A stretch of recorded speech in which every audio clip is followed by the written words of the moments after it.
بسم اللہ الرحمن الرحیم۔ ابھی آپ نے ایک عجیب و غریب منظر دیکھا ٹی وی کے اوپر کہ پہلے پریس کانفرنسز ہوتی تھیں اور لوگ جو گمشدہ ہوتے تھے یا حراست میں ہوتے تھے وہ یکدم سامنے آتے تھے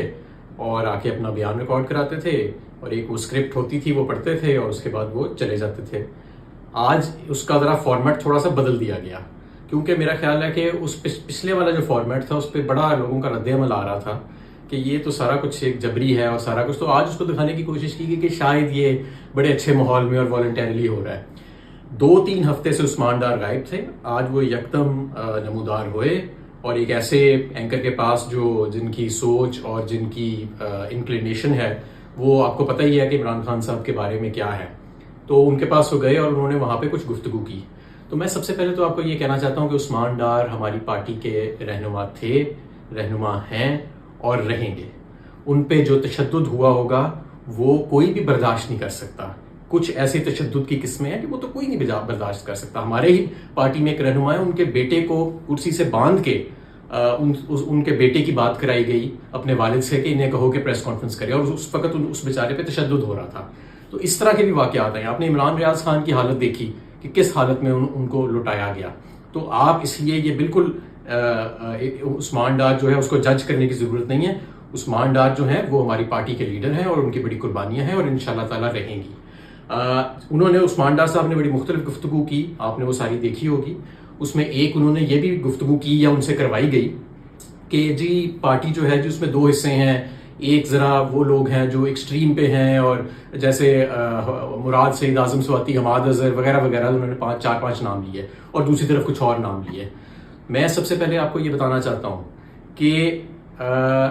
اگر کیونکہ مجھے تو انہوں نے شامل کیا نا کہ ان میں کہ جو ذرا ایکسٹریم ویو رکھتے ہیں، تو پھر مجھے تو پھر توقع کی جانی چاہیے کہ مجھے تو سب چیزیں معلوم ہوں گی۔ میں آپ کو حلفاً کہتا ہوں کہ عمران خان نے کبھی میرے سامنے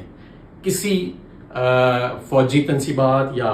پرائیویٹ پراپرٹی یا پبلک پراپرٹی حملے کرنے کی نہ کبھی گفتگو کی، نہ کبھی کوئی مائنڈ سیٹ ایسا اپنا دکھایا، نہ کبھی انہوں نے ہمیں یہ بات کی، نہ ہی کبھی میں نے اس کی کسی قسم کی پلاننگ دیکھی۔ یہ بالکل ایک بہت ہی غیر ذمہ دارانہ بیانیہ ہے جس کو انہوں نے بنانے کی کوشش کی ہے،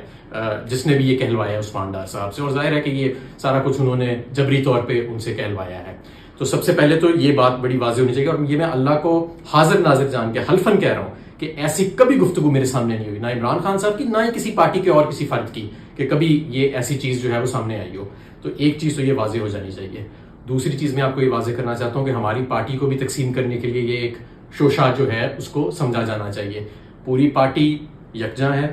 پوری پارٹی جو ہے وہ ایک نئے پاکستان کے لیے، اور ایک ایسے پاکستان جہاں پہ آئین کی اور ملک کی حکمرانی ہوگی، جہاں پہ آئین کی اور قانون کی حکمرانی ہوگی، اس کے لیے ہم گوش ہیں، اور انشاءاللہ تعالیٰ ہم بہت قریب ہیں اپنی منزل کے۔ صرف اگلا الیکشن ہی نہیں، اگلی کئی دہائیوں تک یہ جو لیڈرشپ کی ایک نئی کھیپ پیدا ہوئی ہے، ہماری خواتین جو جیلوں میں ہیں، ہمارے لوگ جو جبر کا سامنا کر رہے ہیں،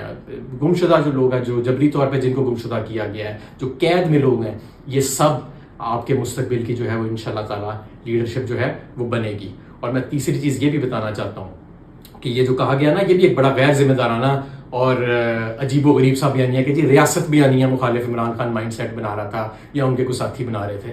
یہ ریاست بھی ہماری ہے، یہ ملک بھی ہمارا ہے، یہ فوج بھی ہماری ہے، اس کے ادارے بھی ہمارے ہیں سارے، اور ہم سب اس کے وفادار ہیں۔ ہماری وفاداری پہ اور ہماری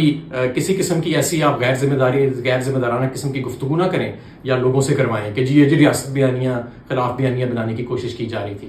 انشاءاللہ تعالیٰ پاکستان تحریک انصاف بھی سرخرو ہوئے گی، عمران خان بھی سرخرو ہوئیں گے۔ اور میں آخر میں دوبارہ آپ کو بتانا چاہتا ہوں، عثمان ڈار کے ساتھ ظلم ہوا ہے،